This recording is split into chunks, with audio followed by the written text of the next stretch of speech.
Hello friends, வணக்கம். Welcome to food card channel. இன்றைக்கி நம்ம பார்க்க போகிற ரெசிபி டிஃபன் சாம்பார்.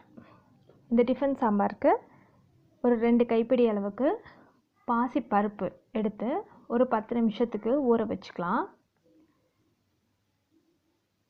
2 கைப்பிடி அளவுக்கு எடுத்திருக்கேன்.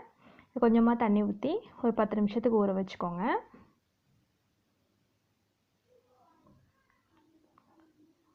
இதில் ஒரு அரை ஸ்பூன் அளவுக்கு மஞ்சத்தூள் போட்டுக்கோங்க.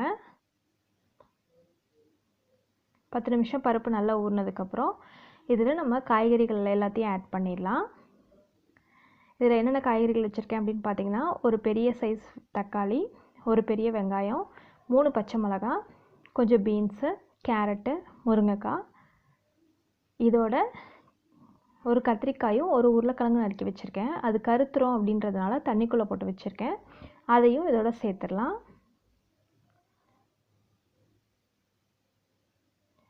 இது எல்லாத்தையும் ஆட் பண்ணிவிட்டு இந்த காய்கள்லாம் மூழ்கிற அளவுக்கு இன்னும் கொஞ்சம் தண்ணி ஊற்றிக்கோங்க. தண்ணி ஊற்றி இதை ஒரு விசிலுக்கு நல்லா ஹை ஃப்ளேம்லேயும் 2 விசிலுக்கு லோ ஃப்ளேம்லேயும் வேக வச்சு எடுத்துக்கோங்க.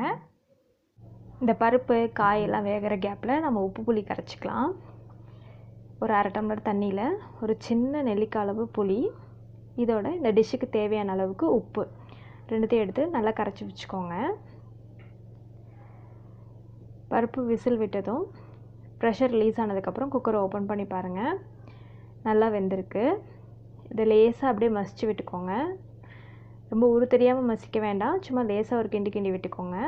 இதில் நம்ம கரைச்சி வச்சுருக்க உப்பு புளியை ஊற்றிக்கலாம். உங்களுக்கு வேணுங்கிற அளவுக்கு தண்ணி ஊற்றிக்கோங்க. ஒரு டம்ளர்லேருந்து ஒரு 1.5 டம்ளர் வரைக்கும் நம்ம இதில் தண்ணி ஊற்றலாம். நம்ம போட்ட அளவுக்கு உப்பு புளி எல்லாம் போதுமா அப்படின்னு செக் பண்ணிக்கோங்க. இதில் கொஞ்சம் உப்பு பத்தலை, அதனால் ஆட் பண்ணிக்கிறேன். இப்போ இந்த புளியோட பச்சை வாசம் போகிற அளவுக்கு ஒரு 5 நிமிஷம் இதை நம்ம கொதிக்க விடலாம். இது நல்லா கொதித்து பச்சை வாசனைலாம் போனதுக்கப்புறம் நம்ம தாளித்து கொட்டிடலாங்க. பார்த்திங்கன்னா இப்போ நல்லா கொதி வந்துருச்சு. இப்போ தாளிப்புக்கு ரெடி பண்ணலாம். ஒரு இருப்புச்சட்டியில் கொஞ்சம் எண்ணெய் ஊற்றி இதில் கடுகு, உளுந்தம்பருப்பு, கடுகு போட்டிருக்கேன்.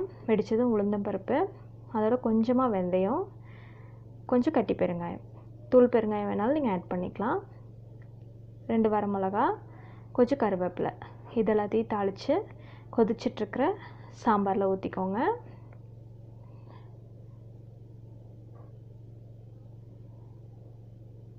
இது ஒரு கொதி வரவும் நம்ம அப்படியே இதை ஆஃப் பண்ணிடலாம். சுவிட்ச் ஆஃப் பண்ணிவிட்டு கொஞ்சம் மல்லி இலை போட்டு கார்னிஷ் பண்ணிக்கோங்க. ரொம்ப சுவையான டிஃபன் சாம்பார் ரெடி ஆயிடுச்சு. இந்த டிஃபன் சாம்பார் உங்களுக்கு இட்லி, தோசை, இடியாப்பம், பொங்கல் எல்லாத்துக்குமே ரொம்ப சூப்பராக இருக்கும். கண்டிப்பாக ட்ரை பண்ணி பாருங்கள். உங்களுக்கு பிடிச்சிருந்தால் லைக் பண்ணுங்கள், ஷேர் பண்ணுங்கள், இந்த சேனல் சப்ஸ்கிரைப் பண்ணுங்கள், அப்டேட்ஸை உடனே பெறுங்க. தேங்க்யூ.